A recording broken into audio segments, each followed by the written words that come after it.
ओम गुरु परमात्मने नमः। देखिए, मैं आप लोगों को आज एक बात बता देना चाहता हूँ कि गुरु को यदि आप माइनस कर देंगे, ओम गुरु परमात्मने नमः, पहले ओम आता है।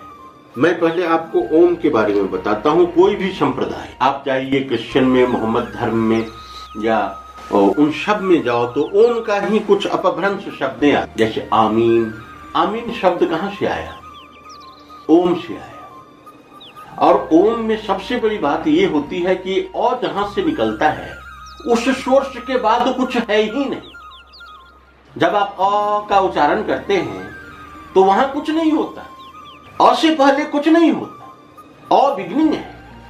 तो इसीलिए सभी धर्म में अ से ही स्टार्ट किया है उन लोगों ने, एक ही शब्द को पकड़ा। स्वामी सच्चिदानंद विशुद्धदेव ने ओम का जो डिफिनेशन दिया, उन्होंने क्राइस्ट की बातें लिखी, बाइबल की बातें लिखी और डायरेक्ट उन्होंने सीधा उन्होंने कहा कि बाइबल भी जो है सो एक ही चीज की बात करती है कि एक शब्द था शुरू में और वही शब्द बाद में जो है, एक ही शब्द जो है सो रह गया। There was one word. Bible की जो बात है वो मैं बताता हूँ। In the beginning was the word and the word was with the God and the word was God.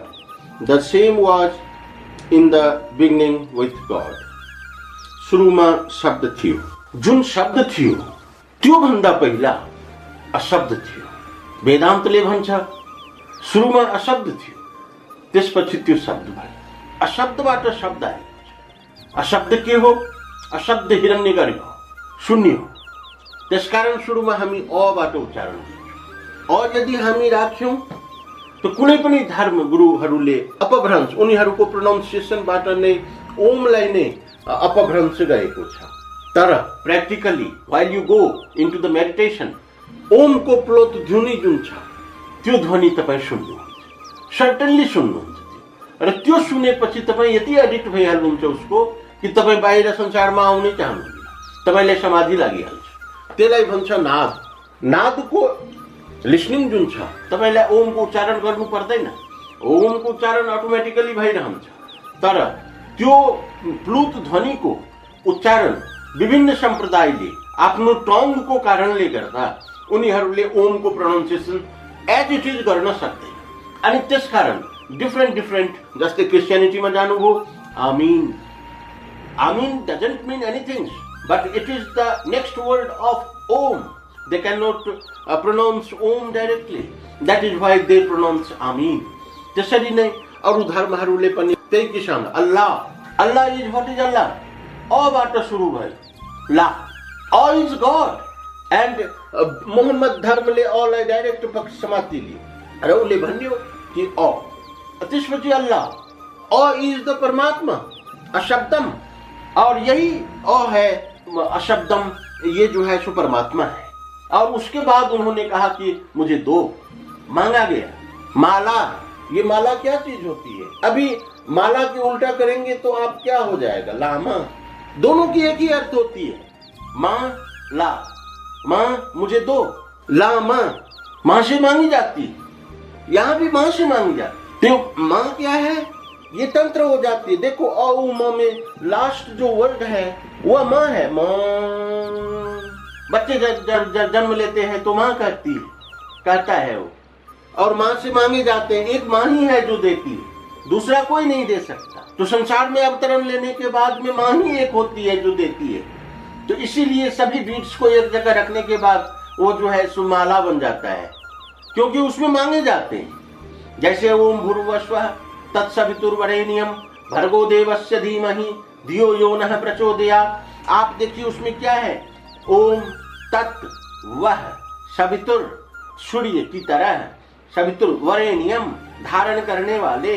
ओम भूर्भुवस्वः, भूर माने धरती, भुव माने अंतरिक्ष, स्वः माने स्वर्ग। ओम भूर्भुवस्वः तत् माने वह, सवितुर माने सविता, वरेण्यम जो धारण करते हैं, धियो बुद्धि, धियो यो नः प्रचोदयात् ओम।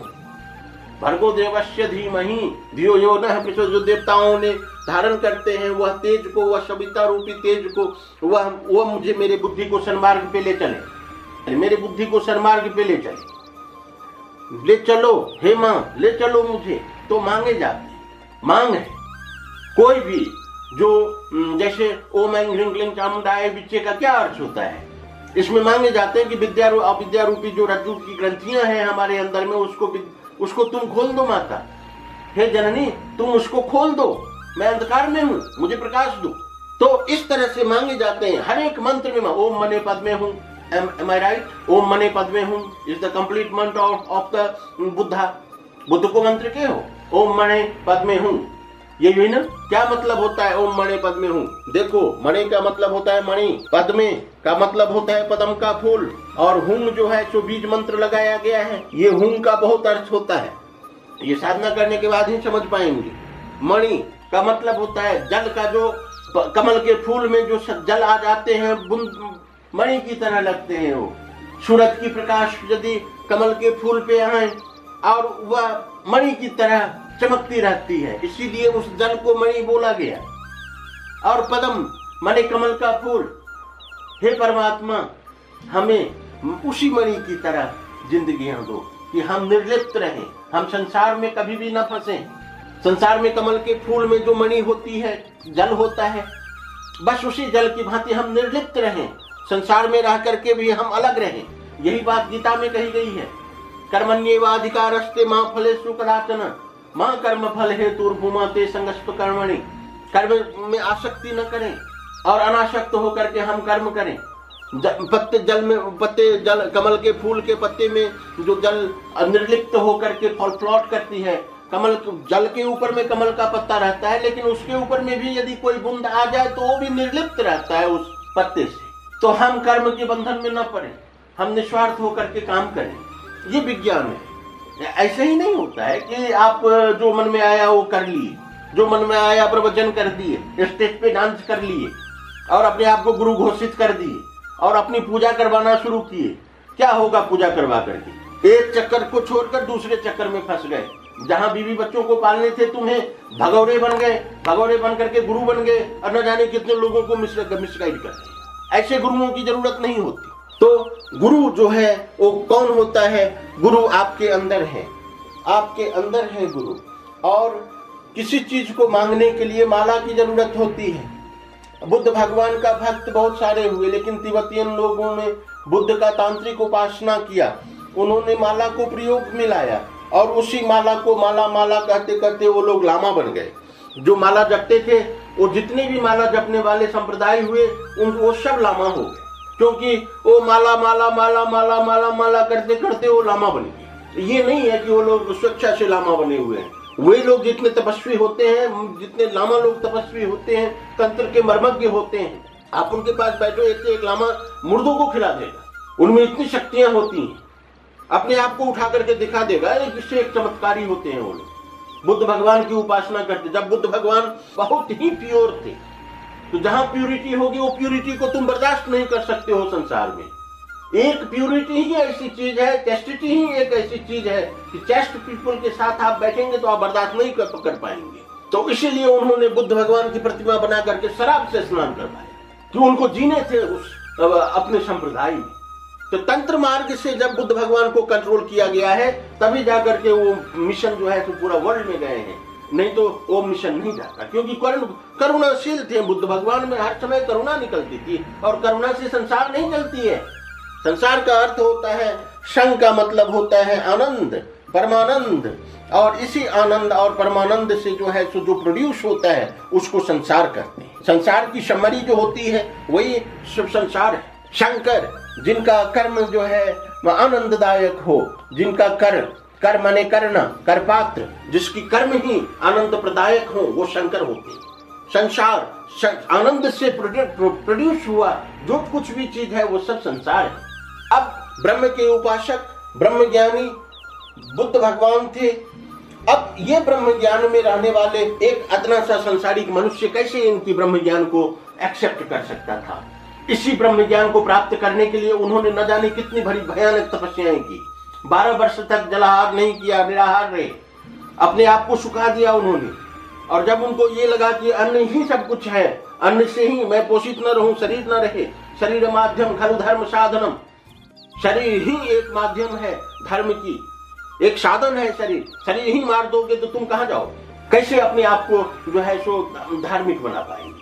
तो ये बातें प्रैक्टिकली बुद्ध भगवान ने जब अपने शरीर को सुखा दिया, तपस्या करते करते वो एकदम से अस्थिपंजर हो गए, तो उन्हें ये ज्ञान आया कि पहले शरीर ठीक करो, और जो आदमी शरीर ठीक नहीं करेगा वो कहीं का नहीं रहेगा, उससे धर्म नहीं मिल सकती, कभी नहीं मिल सकती। और यही वजह था कि उन्होंने एक एक दाने से शुरू किया खाना, क्योंकि एक ही बार यदि खाते तो मर जाते।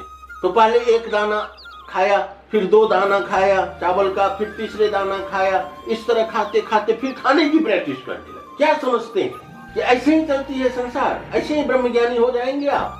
अपने आप के अंदर बहुत ज्यादा कॉन्शियस होना पड़ेगा, बहुत ज्यादा निस्वार्थ होने पड़ेंगे आप, तब जाकर के जो है बुद्ध भगवान जब भोजन करते करते स्वस्थ हुए हैं, तब बोध गया में भी पीपल के वृक्ष के नीचे बैठ करके ध्यान लगा रहे थे, तो उन्हें खीर दी और वो खीर खाते ही समाधस्थ हो गए और उन्हें ज्ञान था। अब ये ब्रह्मज्ञानी हो गया, लेकिन ब्रह्मज्ञानी बनने के पीछे कितनी बड़ी तपस्या, कितनी बड़ी भयानक शक्तियां थी उसके अंदर। तपस्या जो है सो क्या है, उससे शक्तियां आती। अब शक्ति के आगे आप टिकेंगे कभी? कभी नहीं टिक पाएंगे। ब्रह्मज्ञान से उनके अंदर में करुणा डेवलप हुआ है, करुणा से जो है सो उन्होंने सबको कंट्रोल करते हुए आगे बढ़ते गए। आप जानते हैं बुद्ध भगवान को मारने के लिए पंडित लोग कितने बड़े बड़े षड्यंत्र किया करते थे, बहुत भयानक षड्यंत्रकारी थे पंडित लोग उस समय में। बनारस के पंडित तो समझिए कि एक से एक षड्यंत्रकारी हुआ करते थे, एक से एक तांत्रिक थे हिंदू धर्मावलंबी लोग। ये बकरे हलाल करना, भैंसे अर्पण करना देवियों को, ये बलि देना, ये सब तंत्र मार्ग हैं, इसके विरुद्ध हम बोल नहीं सकते। आप समझ करके बोलिए। आप कहते हैं अहिंसा परमो धर्म, कितने कितने कितने हिंसा आप कर रहे हैं। एक सांस जो लेते हो तो मिलियंस एंड मिलियंस माइक्रोब्स तुम्हारे अंदर जा रही है और उसको मारते हो तुम, फिर तुम जिंदा होते हो। और एक कार्बन डाइऑक्साइड जब तुम छोड़ते हो तो उसके साथ भी न जाने कितने माइक्रोब्स बाहर फेंकते, तो कितने हिंसा कर रहे हैं। आपकी शरीर ही हिंसात्मक है। यदि आप हिंसा न करें, अहम और आप जिंदा नहीं रह सकते, तो कैसे अहिंसक होना? किस तरह की अहिंसा चाहिए? बलि प्रदान मत करो, ये मत करो, वो मत करो, अलॉट ऑफ जो इतने आदर्श की बातें करते हैं। पहले अपने आप को तो समझो, फिर आदर्श की बात करना। समझदारी नहीं है, कर्म के प्रति डेडिकेशन नहीं है, जिम्मेवारी नहीं लेते किसी चीज की, बस अपनी बातें लगाते हैं कि मैं बड़ा प्रवचनकारी हो गया, मैं बहुत बड़ा आदमी बन गया। मेरी बात मानो, पहले अपने आप को शून्य में तो ले आओ, तब जाकर के आप महाशून्य में जाएंगे। और जब आप महाशून्य में जाकर के वापस आप जानते हैं महाशून्य में जाने के बाद मनुष्य कभी वापस नहीं आता, कोमा में चला जाता है। बहुत सारे तपस्वी कोमा में चले गए, बुद्ध के अनुयायी बहुत सारे कोमा में चले गए पद्मासन लगा करके, जो कि अभी भी पता नहीं, मैंने कहीं पर देखा था वेबसाइट में कहीं कि एक बुद्ध की प्रतिमा जो है उसका शरीर समाधस्थ है, तो समाधस्थ नहीं है, वो कोमा में चला गया। महाशून्य एक ऐसी चीज है। तो ये जो राह है आध्यात्म की, इस राह में चलने के लिए बहुत सिस्टमैटिकली गुरुओं की शक्तियों से चला जाता है। महाशून्य में जाने के बाद आपके जो गुरु हैं, जिसके सानिध्य में आप रहते हैं, वही आपको वहां से ला सकते हैं, दूसरा कोई नहीं ला सकता। आप अपने कर्म बल से नहीं आ सकते। हाँ, आपके भीतर में वो तपश्चर्या यदि है बुद्ध की तरह, तो महाशून्य में प्रवेश करने के बाद वहां से आप वापस आ सकते हैं। बुद्ध भगवान आए थे वहां से। बुद्ध भगवान जो है सो किस तरह सिद्ध अपने आप, अब वो शक्तियां संसारिक लोग बर्दाश्त नहीं करते। उनकी शक्तियां वही लोग बर्दाश्त कर पाए जो उनके चरणों की शरणागत हुई। उनके शरीर से हर समय सुगंध निकलती रहती थी। उनके कुटीर को गंध कुटीर कहा जाता था कि जहां वो सोते थे वहां से एक प्रकाश, एक आलोक, एक सुगंध तन्मात्राएं निकलती थी और लोग उससे पोषित होते थे और समाधस्थ होते। गुरु शब्द, गुरु की आदर्श, गुरु के प्रति श्रद्धा जब तक आप नहीं रखते, आप पूर्णत्व को प्राप्त नहीं कर सकते। तो गुरु से पहले आती है ओम। ओम में भी अ जो है, इसी अ से बहु अ और म ही दो चीज हैं। जैसे म यदि तंत्र है, म क्या है? म तंत्र है। जब आप पैदा लेते हैं, गर्भ से निकलते हैं, तो पहले माँ बोलते हैं, रोते हुए माँ बोलते हैं, और उसके बाद कुछ भी आप करो, उसे सिखाओ या न सिखाओ, ला लग जाएगी उसमें। मुझे दो, दूध पिलाओ, मुझे रक्षा करो। अब आप जाते हैं कहीं पर मंदिर में, तो आप कहते हैं कि भगवान मुझे रक्षा करो, हमारी रक्षा कीजिए। हर जगह डिमांड होती है, तो ये माँ ही है जो आप डिमांड करते हैं। यदि माँ को हटा दो तो आप डिमांड नहीं कर सकते। संसार में माँ ही है, सब कुछ माँ है। ब्रह्म में अ है, अ ही सब कुछ है। यदि अ को माइनस कर दोगे ब्रह्म में आप चले जाएंगे। तो इस तरह जो है सो शंकर, संसार, माला, लामा। अब जैसे हम माला जप करते हैं, डेली आप माला जप करते हैं, तो लामा लोग क्या करते थे, बुद्ध भगवान की एनर्जी को डाइजेस्ट नहीं कर पाते थे, आदर्श में चले जाते थे। आदर्श से उनकी बाजा बज जाती थी। आदर्श से कुछ नहीं होता। आदर्श सुखा देती है मनुष्य को, उसे डेवलप नहीं करने देता। आप आदर्श में यदि जाते हैं तो आदर्श आपको जो है सो पूर्ण रूप से माने बर्बाद कर देगा। अब देखो, जैसे गांधी साहब थे, गांधी जी ने आदर्श को पकड़ा। आदर्श पकड़ने के बाद जो है सो उन्होंने अहिंसा को पकड़ लिया। अब उन्हें ये ज्ञान नहीं था, वो साइंटिस्ट नहीं थे। अहिंसा को पकड़ा, वो साइंटिस्ट नहीं थे। साइंटिस्ट न होने की वजह से उनमें ये प्रॉब्लम्स ये आया कि वो दिन रात उपवास करने लगे, अपनी बात मनवाने के लिए भूखा रहने लगे, और भूखे शरीर से कुछ नहीं हो सकता था। उन्होंने सबको मनवाया, भारत को आजादी दी, लेकिन पेशावर एक्सप्रेस एक ऐसी कहानी बन गई जहां से जो है सो पूर्ण रूप से वो जो है सो हिंसा जो है सो पकड़ लिया। आपको गुरु उपासना करने ही पड़ेंगे। गुरु उपासना नहीं करने से आप भी नहीं रहेंगे और गुरु भी नहीं रहेगा। या तो किसी को एक्सेप्ट मत करो, यदि एक्सेप्ट करते हो तो उसे गुरु बना लो और उसके प्रति डेडिकेटेड जिंदगियां जियो। गुरु का अर्थ ये होता है जो तुम्हें अंधकार से प्रकाश की ओर ले जाए, जो निस्वार्थ होता है तुम्हारे प्रति। गुरु वो नहीं होता जो तुम्हें आकर्षित करके अपने चरणों में लिपटा दे। गुरु वो होता है तुम्हारे अंदर संतुलन ला दे और पूरे विश्व ब्रह्मांड में तुम संतुलित होकर के आगे बढ़ो। अंधकार से प्रकाश की ओर लाने की जो बात है, तुम्हारे अंदर संतुलन कैसे आएगा, उसके ऊपर में वो बहुत सोच। और ऐसा मनुष्य, ऐसे गुरु मिलना युग आफ्टर युग आते, युग के बाद युग जो आता है, तो उसमें ऐसे गुरु मिलते हैं जो आपके अंदर में संतुलनता ला दे। अब आप क्या करते हैं, आप चले जाते हैं एक गुरु के पास, वो तानता है आप, क्योंकि आप उसका सानिध्य प्राप्त किए। तुम्हारी शक्ति के बगैर वो जिंदा नहीं रह सकता। वो क्योंकि खाली गलत काम करता है, तंत्रोपासना करता है। तो तंत्रोपासक को क्या चाहिए, उसे प्राण चाहिए तपस्वियों का। तांत्रिक लोग क्या करते हैं, बुद्ध भगवान को ले गया, शंकराचार्य को, तंत्र ऊर्जा जो है। अब ब्रह्म के उपासक थे बुद्ध भगवान को अपनी बातें सबको कहने थे, तो उन्होंने अपनी शक्ति से बहुत सारे अनुयायियों को बनाया, लेकिन बहुत सारे अनुयायी उनकी शक्ति को बर्दाश्त नहीं कर पाया। अनुयायी उनकी शक्ति को बर्दाश्त नहीं कर पाया। बर्दाश्त न करने की वजह से ही लोगों ने तंत्र को पकड़ा, मंत्र को पकड़ा। और तंत्र और मंत्र को पकड़ने के बाद, तंत्र का अर्थ होता है तन से तंत्र होती है, तन जोड़ त्र बराबर तंत्र। मंत्र का मतलब होता है मन जोड़ त्र इज इक्वल टू मंत्र। तंत्र का मतलब होता है कि आप तन को साधना के मार्फत से ऊर्जा प्राप्त करते हैं, उसको तंत्र कहते हैं। शरीर की से आप उपवास करते हो। उपवास करने के बाद जो शक्तियां आती हैं वह तंत्र है। जैसे आप किसी आकृति पूजन से यदि आप वहां उपासना करते हैं, आकृति पूजन को सिद्ध करते हैं, तो वो तंत्र हो जाती है। जैसे देवी की तंत्र जो है सो ट्रायंगल है, ट्रायंगल भग रूप में है, उसकी उपासना करो तो ये तंत्र हो जाएगी। वहां से जो शक्तियां आएगी वह तंत्र शक्तियां आएगी। उसी तरह मन है, मन को नियंत्रित किया जाता है। मन को नियंत्रित करने के बाद जो परिणाम आते हैं उसको मंत्र कहते हैं।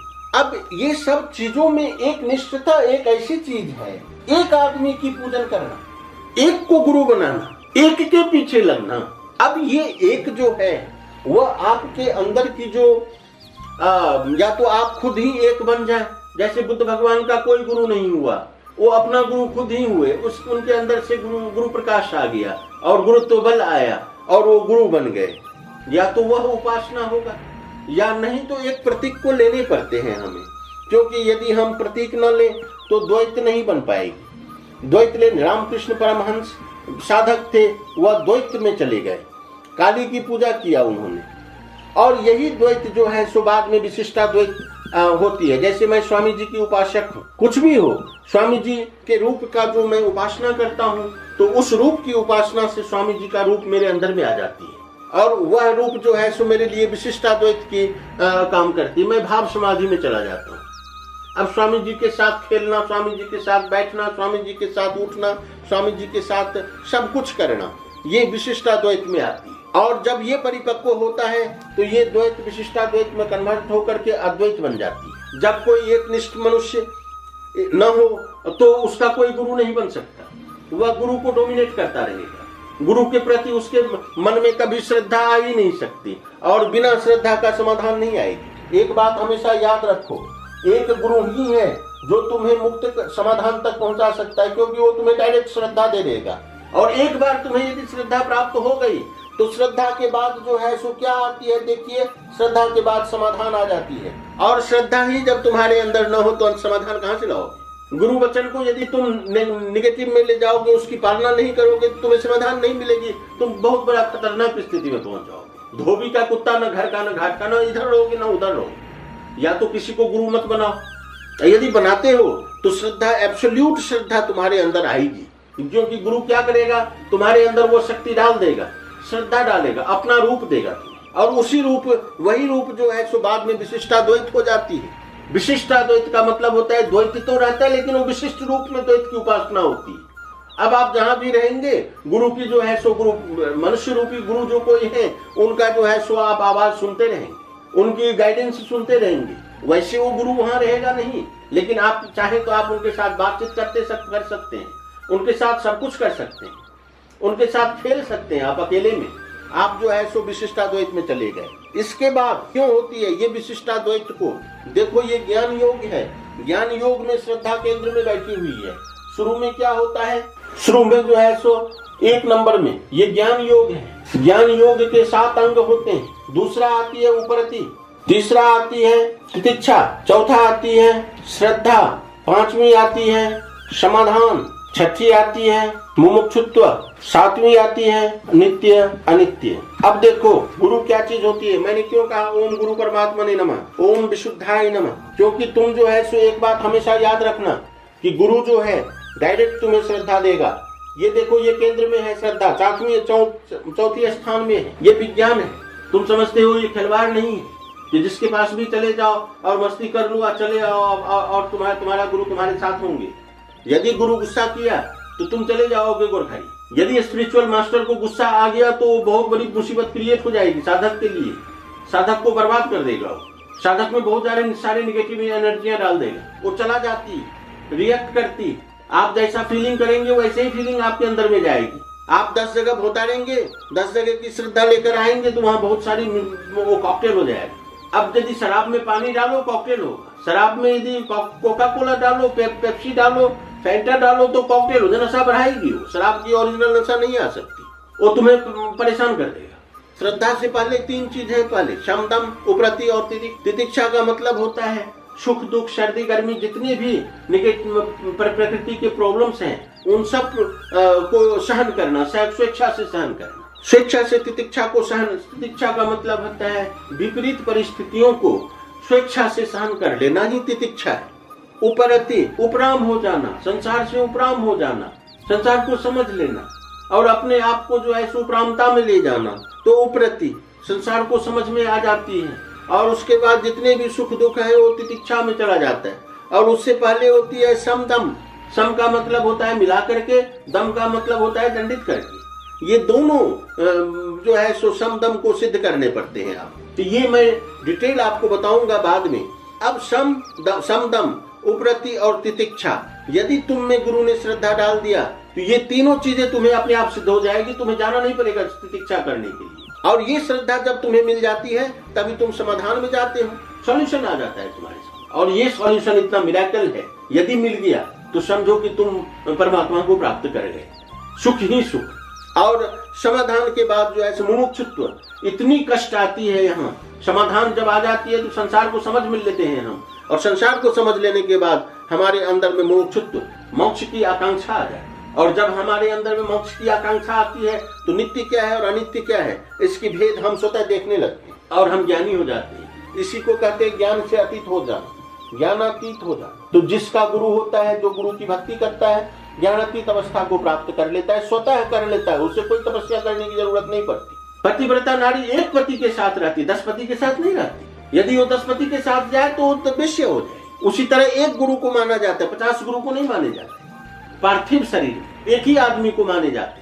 यदि आप 50 आदमी को मानना शुरू करेंगे तो 50 शक्तियां आपके अंदर काम करेगी, आप इधर न उधर हो पाएंगे, तो आप जो है सो खिचड़ी बन जाएंगे। और खिचड़ी बनने वाला इंसान कोई काम नहीं करता, वो सिर्फ दूसरे को डिस्टर्ब कर देगा। भगवान तो तुम्हें स्वर्गलोक में पहुंचा देंगे, लेकिन स्वर्ग जो सुंगुर है, इंद्र को एक बार क्या हुआ, सुंगुर को अवतार लियो, सुंगुर बनाई दियो, चले कसले श्राप दियो, दे दिया उसको, तो सुंगुर बन गया। तो वो अपने किसी ब्रह्मा को कह करके गए थे कि महाराज मैं सुंगुर बन जाऊंगा, तो मुझे श्राप लग गई है, तो मैं सुंगुर बन जाऊंगा, तो आप मुझे आकर मार देना, मैं फिर से इंद्रलोक आ जाऊंगा। तो नाले में सुंगुर चल रहा था, टॉयलेट खा रहा था इंद्र।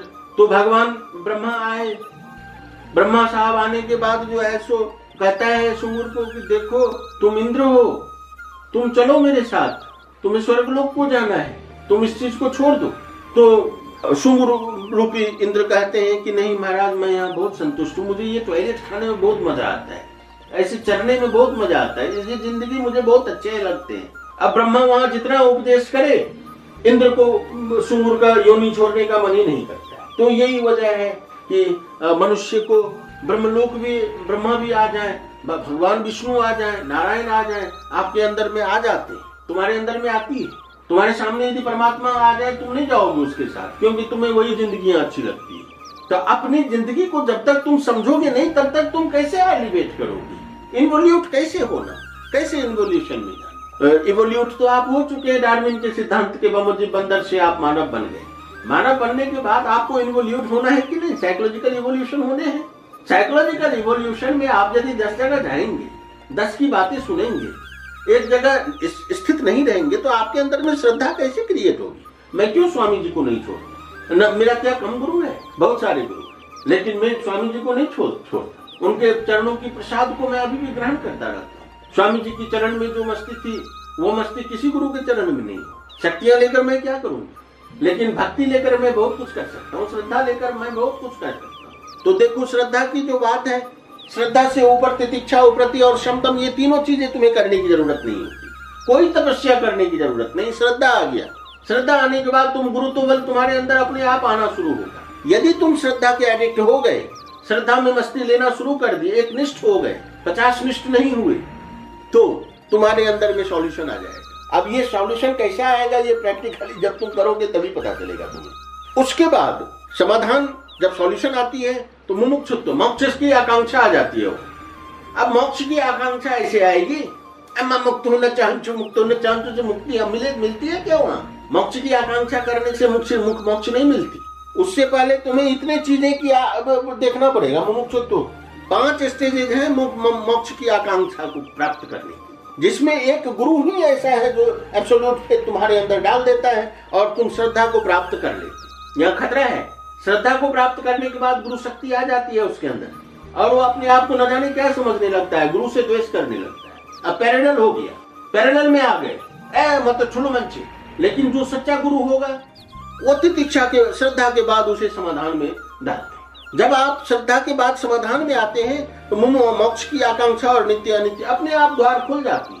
तांत्रिक लोगों का डाइट योगी हो जाते हैं, जैसे कि शेर का डाइट क्या होता है, भैंसे हो जाते हैं, अरला हो जाती। उसी तरह जो तपस्वी होते हैं वो डाइट है तांत्रिकों का। तो तुम तांत्रिक के पास जाओगे जो हड्डी की मालाएं जपते हैं, हड्डी की मालाओं पे मंत्र जप करते हैं, वो तांत्रिक होते हैं। भैरव की उपासना करते हैं, काली की उपासना करते हैं, नील वर्णा काली की उपासना करने वाले योगी होते हैं। लेकिन जो काला है, काला रंग की उपासना करने वाले जो लोग होते हैं वो तांत्रिक होते हैं। तो तांत्रिकों के पास तुम यदि जाओगे तो तुम्हारी जो प्राण शक्ति है, जो तुम यहाँ से लेकर के जाते हो, जो तुम यहाँ से लेकर के स्ट्रक्चर से लेकर के जाते हो, उसको भक्षण करता है और उससे मंत्र सिद्ध करता है, उसके अंदर में पावर आती है। ये इस जगह से पावर लेता है, तुम्हारे अंदर की शक्तियों से पावर आ जाती है, तुम्हारे अंदर में शक्तियां स्टोर नहीं होने, तुम अनबैलेंस हो जाते हो। एक बात ध्यान रखना, कोई भी तांत्रिक के पास जाकर के जब तुम वहां से वापस आओगे, तुम में एक विक्षिप्तता महसूस हो, तुम अपनी स्व स्थिति को नष्ट कर लेते हो। लेकिन जब तुम मेरे पास आते हो और मैं जब तुम्हें योग से टीच करता हूँ, जब तुम में मेरा पावर डाल देता हूँ, तो तुम तब जाकर के बैलेंस होते हो और तुम उसी बैलेंस को अनबैलेंस कर देते हो उस जगह जाकर के जहां पर की तांत्रिक उपासनाएं हुआ करती। कोई भी तांत्रिक किसी के ऊपर में अटैक करे, पावर मल्टीप्लाई हो जाती है योगी के लिए। ये बात उन बुद्धुओं को पता नहीं है, मूर्ख होते हैं। राक्षस जो है वो मूर्ख होते हैं। विरोचन और इंद्र में इंद्र ज्ञानी है और विरोचन मूर्ख। प्रहलाद पुत्र विरोचन जो थे वो और इंद्र में कम माने दोनों गए ऋषि के पास। तो विरोचन को पूछा तुम्हें क्या चाहिए, तो मुझे राजपाट दे दो, और इंद्र को पूछा तुम्हें क्या चाहिए, तो मुझे ज्ञान दे दो। तो ये फर्क होता है। राक्षसों की शोभा तांत्रिकों में होती है, वो सिर्फ भक्षण करना जानते हैं। तो इसीलिए 3 चीज बहुत मुश्किल है प्राप्त करना, यदि उसके ऊपर में देवता की अनुग्रह होती भी है। एक चीज है मनुष्यत्व, मनुष्य की योनि, दूसरा है मुमुक्षुत्व, मोक्ष की आकांक्षा, तीसरा है महापुरुष की संसर्ग, महापुरुष का सानिध्य प्राप्त करना। आप मनुष्य की योनि में आ गए, तुम्हारा जन्म मनुष्य में हो चुका है, तो एक अचीवमेंट तो तुमने कर लिया। गुरुओं के पास जाते हो, इसका मतलब कुछ न कुछ मुमुक्षुत्व की आकांक्षाएं तुम्हारे अंदर में आ चुकी। महापुरुष संश्रय, हम जैसे लोगों के साथ तुम्हारी बातें हो चुकी। ये 2 चीजें तुम्हें मिल गया, मनुष्य की योनि और महापुरुष की संसर्ग तुमको मिल चुका है। तुम भाग्यशाली हो, अति दुर्लभ चीज प्राप्त कर लिया। अब यदि आप कुछ उठपटांग का हरकत करते हैं तो ये आपकी अपनी प्रॉब्लम है। आग से खेलेंगे तो जल जाइए, लेकिन आग को प्रयोग कीजिएगा तो दिए जल रहे। करंट बत्ती बली रही, कुछ बत्ती बल रही है। अब तुम वायर को काट कर अपने हाथ को वहां घुसाओगे तो मरने के सिवा और कोई वो नहीं है। ये भौतिक जगत की बातें बता रहा हूँ। आध्यात्म जगत इससे ज्यादा खतरनाक। बार बार किसी के ऊपर में आप हंटिंग करेंगे तो वहां से बहुत ज्यादा नेगेटिव एक्शंस यदि आई तो आप चले जाएं। अग्नि प्रज्वलित करके ऊपर से घास घूस दो और ऊपर से गोबर डाल दो, तो उस नीचे का जो अग्नि होता है धीरे धीरे उस गोबर को भी सुखाता जाता है और लंबे समय तक आग चलती रहती है। उसको क्या कहते हैं आप लोग? घूर करते हैं। और घूर जो है सो बहुत लंबे समय तक 2-3 माने आप जब तक आप रखना चाहें तब तक वो रहती है। उस पर आप गोबर डालते जाइए, वो धुआं करती जाएगी और फिर वो प्रज्वलित होती है। इसी को तो तपस्या कहते हैं। अपने अंदर एक सच्चाई को ले लो, अपने अंदर खाली हो जाओ, अपने अंदर सुंदर भावना ले आओ। ये सतगुरु के प्रयास से ही होगा। और स्वामी जी मेरे सतगुरु थे, उनके प्रयास से मैंने वो चीज को प्राप्त किया।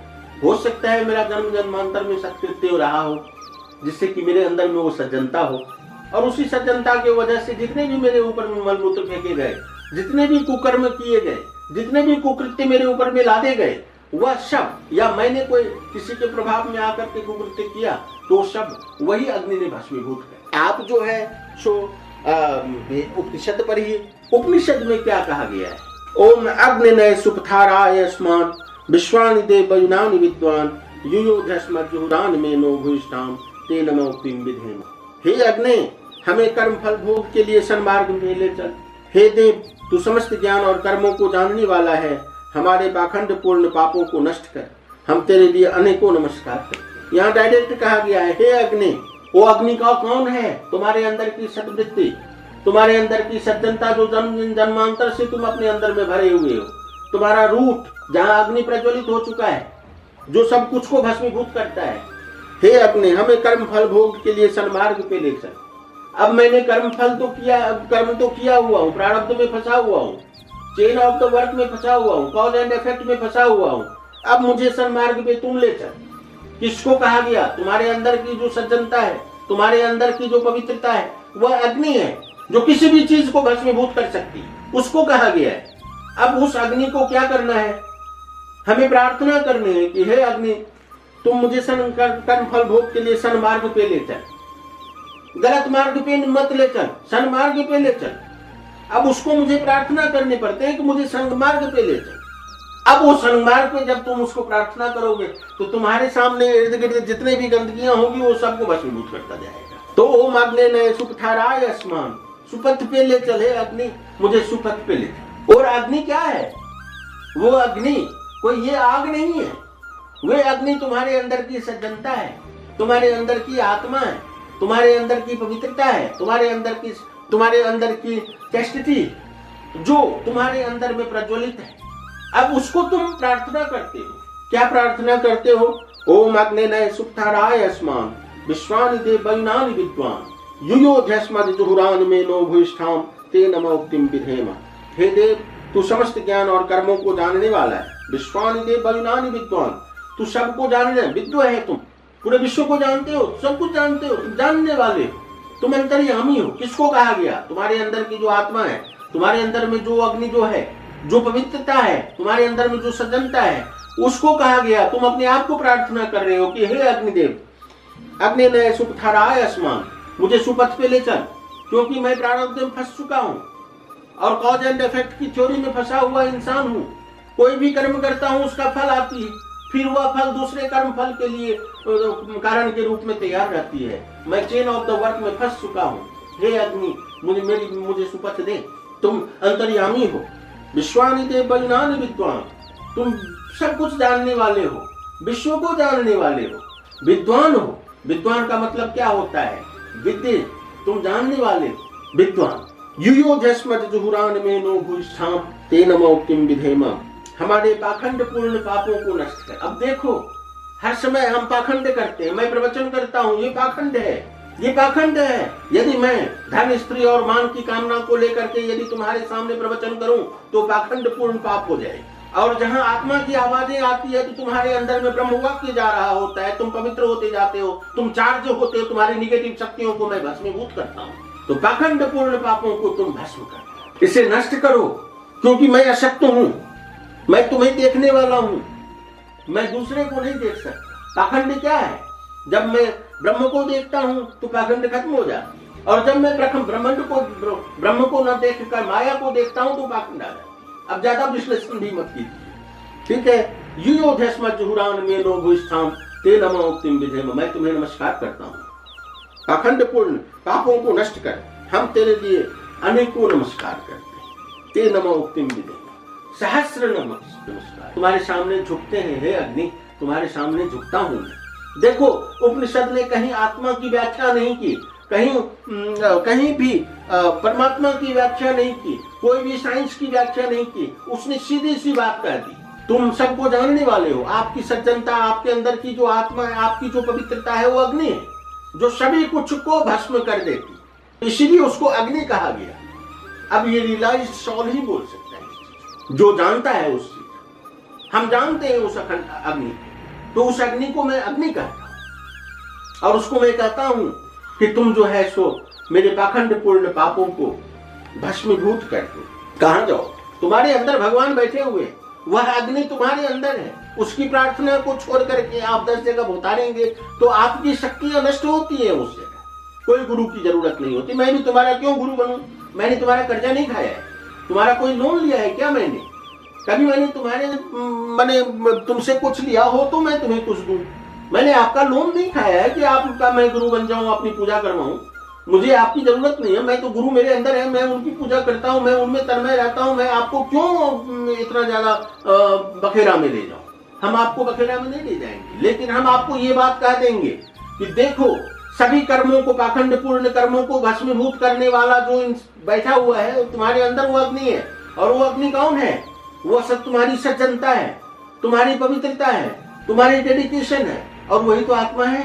कहाँ जाओगे आत्मा ढूंढने के लिए? आत्मा कोई मनुष्य है क्या? आत्मा कोई कुत्ता बिल्ली है, कोई प्रतीक है? कुछ नहीं है। वो अग्नि है, ये बाह्य अग्नि, और वो अंदर की अग्नि। वह अग्नि तुम्हारे पाखंड पूर्ण कर्मों को भस्मीभूत करती है। लेकिन इसके में एक शर्त है, तुम निश्चल होकर के उसको जो है सो प्रार्थना करो, उसको तुम नतमस्तक करो, उससे कहो कि हे अग्नि, तुम मेरा पाखंड पूर्ण पापों को नष्ट करो। और पाखंड पूर्ण पाप हर इंसान करते हैं, ऐसा कोई भी इंसान नहीं है इस जगत में। यदि मनुष्य रूप या जीव रूप में लिया हुआ है तो उससे हर कर्म पाखंड पूर्ण होती है। क्यों? क्योंकि वह कर्म ही पाखंड है। इसलिए है क्योंकि चेन ऑफ द वर्क, प्रारब्ध में कॉज एंड इफेक्ट की थ्योरी में सभी फंसे हुए। हम कर्म बंधन में फंसे, एवरीवन है।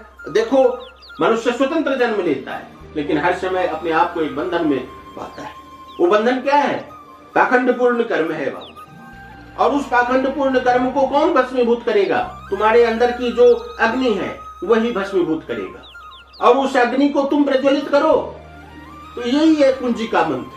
ओम ऐं ह्रीं क्लीं चामुंडाय विच्चे, ओम ग्लौं हुं क्लीं जुं सः, ज्वालाय ज्वालाय ज्वल ज्वल प्रज्वल प्रज्वल, ऐं ह्रीं क्लीं चामुंडाय विच्चे, ज्वलहं संलं सं फट् स्वाहा। ज्वालाय ज्वालाय उसी अग्नि की मंत्र है। कोई तांत्रिक विधि से मंत्र जप करने की जरूरत नहीं है। आपकी 35,000 की माला कोई काम नहीं करेगी यदि ये मंत्र, ये बातें आप नहीं जान लेते कि आपके अंदर में अग्नि है। उसको प्रज्वलित करो, तुम्हारे पाखंड पूर्ण कर्म को नष्ट कर दे। कितनी शक्ति लगाने पड़ते हैं हमें आप लोगों को डोमिनेट करने, आपकी शक्ति को डोमिनेट करना पड़ता है। मुझे अपनी बात करनी, वो अग्नि है, तुम्हारे अंदर अग्नि है। और उसी के लिए ओम ऐं ह्रीं क्लीं चामुंडाय विच्चे, ओम ग्लौं हुं क्लीं जुं सः, ज्वालाय ज्वालाय ज्वल ज्वल प्रज्वल प्रज्वल, ऐं ह्रीं क्लीं चामुंडाय विच्चे, ज्वलहं संलं सं फट् स्वाहा। ये मंत्र कुंजिका स्तोत्र में देवी की मंत्र है। कुछ है इसमें सिवाय बीज मंत्रों के? ज्वालाय ज्वालाय जल ज्वल ज्वल, ज्वालाय ज्वालाय ज्वल ज्वल, हे अग्नि तुम बलो बलो बलो बलो, बस यही तो कहा, प्रज्वलित हो जाओ। ऐं ह्रीं क्लीं चामुंडाय विच्चे, संपुट कर ज्वल हो जाओ। हंग छंग संग, क्या है ये? आज्ञा चक्र की मंत्र है। आज्ञा चक्र में हंग छंग, आप देखिए आज्ञा चक्र की जो वृत्ति बनी हुई है कमल के फूल में, वहां क्या मंत्र लिखा? हंग छंग ज्वल हंग संग लंग संग फट् स्वाहा हंग। तो बेटा आप पढ़ोगे नहीं, शास्त्र नहीं पढ़ोगे तो आप कैसे आगे बढ़ोगे? आज्ञा चक्र खुल जाती है, लेकिन वो समझना पड़ेगा कि तुम्हारे अंदर में वो अग्नि है। और अग्नि क्या है? अग्नि है सज्जनता। तुम्हारी अंदर की सज्जनता यदि खत्म हो गई, तुम कहीं के नहीं रहो। लेकिन तांत्रिक लोग क्या करते हैं? मैंने तंत्र और मंत्र की बात किया था, इसी की तांत्रिक उपासना। अब तुम मुर्दे लाश के ऊपर में यदि कमल के फूल रखो और उसके ऊपर में कंबल रख दो और उसके ऊपर में तुम बैठ जाओ, और उसके बाद इस मंत्र को तुम यदि नित्य जप करो 21 दिन तक, 1000 मंत्र, रात के 11 से 1 बजे के अंदर, तो तुम्हारे अंदर में कुछ शक्तियां बाहर आ जाएगी। तुम बाहर की शक्तियां देखो, अंदर की शक्तियां फिर भी दिखाई नहीं देगी, तंत्र मार्ग से नहीं दिखाई। बाहर तुम वो सिद्धियां देखोगे और आप तंत्र को एडॉप्ट कर लेंगे। वही तो भैरव की सिद्धि है, वही काली की सिद्धि है। तांत्रिक सिद्धियां आती हैं, वो अघोरी हो जाता है, बड़े बड़े जटाएं पालते हैं, जटाओं को उनकी केस मंत्र युक्त होती है। अब उधर जाना कि इधर जाना, अब आपको फैसला लेना पड़ेगा कि आप उधर जाएंगे कि इधर आएंगे। लास्ट में बैठ करके उपासना करना है कि पवित्रता से जहां भी हो। आसन, आसन का मतलब होता है आत्मा के ऊपर में बैठ जाना, आत्मा के साथ संयुक्त होना। आत्मा का मतलब शीर्षासन करना नहीं होता है, भैंसासन करना नहीं होता है, मूत्रासन करना नहीं होता है, पद्मासन करना नहीं होता है। ये नहीं होता है। आसन का मतलब वो नहीं है। आसन का मतलब होता है कि आत्मा के साथ बैठ जाओ, वहां पर वही चीजें बातें कही गई है। वेदांत क्या है? वेदांत का हर एक श्लोक आत्मा की उपासना करती है। एक भी श्लोक आत्मा से फिर पृथक नहीं, एक ही चीजें बताती है। तो बाद में उपनिषद आया। उपनिषद का मतलब होता है उप माने नजदीक, निषद माने ज्ञान, ज्ञान के नजदीक में आ जाना। क्या कहती है कि मैं जो शब्द है ना, ये अहम है, ये अहम ऐसे ही भस्मीभूत नहीं होता जब तक वो ब्रह्म को न देख ले, जब तक वो ज्ञान को न देख ले। तो उसे प्रार्थना करने पड़ते हैं, लेकिन उसके अंदर में सज्जनता तो है ना, वो आत्मा है, पवित्रता आत्मा है, चैस्टिटी आत्मा है। तो तुम्हारे अंदर की आत्मा को तुम ही प्रार्थना करते हो, तुम्हारे अंदर की सज्जनता को तुम प्रार्थना करते हो और उसे कहते हो कि हे अग्नि मेरा पाखंड पूर्ण पाप को नष्ट करो। अब तुम कैसे कहोगे उसे कि पाखंड पूर्ण पाप को नष्ट करो?